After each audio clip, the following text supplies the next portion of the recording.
Well, we learned this morning former U.S. Secretary of State Colin Powell has died from complications related to COVID-19.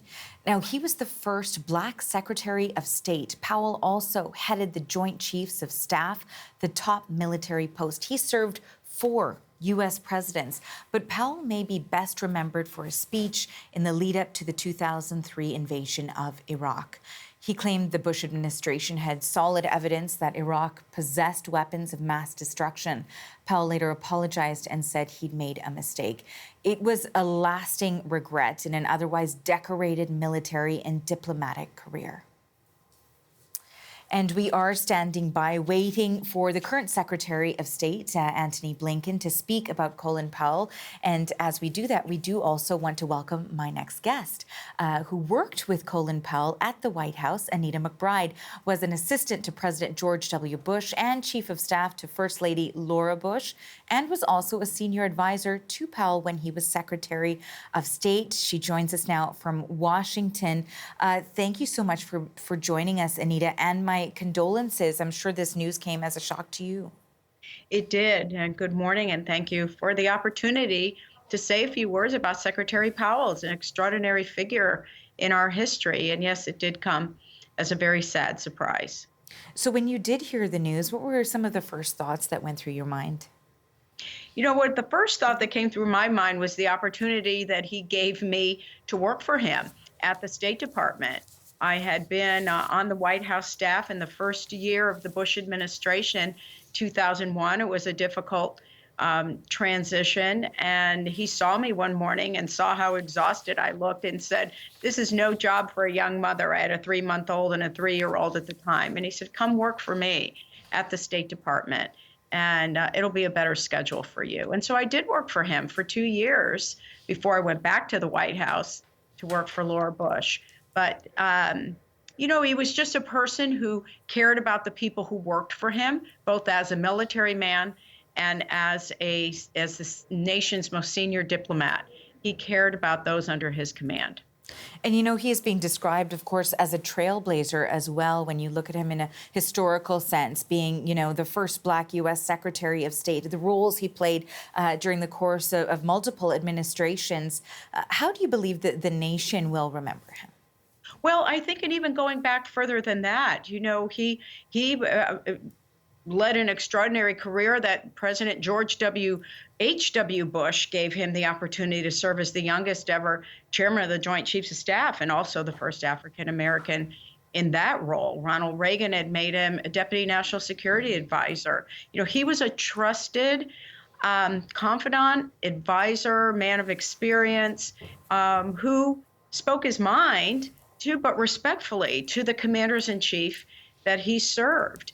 And I think that, you know, it's a great American story of his trajectory in our history and the roles that he served in both civilian and military life. And all of that, you know, is a full encompassing life. And then also a person of great philanthropy. So, you know, which I really believe that, yes, it'll be a footnote in his background of the speech to the UN about the weapons of mass destruction. But that's not the full breadth of this incredible, extraordinary figure in global history. And, you know, a lot of what I'm reading too sort of describes how he went from, as you mentioned, serving under Republican administrations to then endorsing Democratic presidential candidates, and then towards the end, essentially saying that, you know, parties is not where I belong right now. I belong with the people, and as trying to be a unifying force. You know, how did that play into who he was? Well, I think that that's something he could be counted, you know, on, to not be a person of politics, but be a person of principle. And remember, too, he served in a non-political role by first, you know, going into the military, which is inherently supposed to be non-political. But as a civilian, of course, you know, he made choices like all active participants in democracy should make. But it never separated him from his principles and his devotion to what he felt was right for the country. And if a particular candidate from a particular party was not the right one, then he used his credibility and his integrity to speak out about it. Not everybody's going to like that, but they did stop and listen. And you know, Anita, you described this a little bit early on in our discussion, but you know, working as an advisor with Colin Powell, certainly you had a different sort of relationship with him. What was that like? Well, I was hired at the State Department to be the White House liaison. And what that means is, my job was to try and place as many political appointments, presidential appointments to the department. And Secretary Powell, a man who had served in the military, people under his command, was a career guy. And there would be tension sometime as to some of those appointments. And he would prefer be from the career service and not from the political service. So we didn't always agree, and the White House didn't always agree.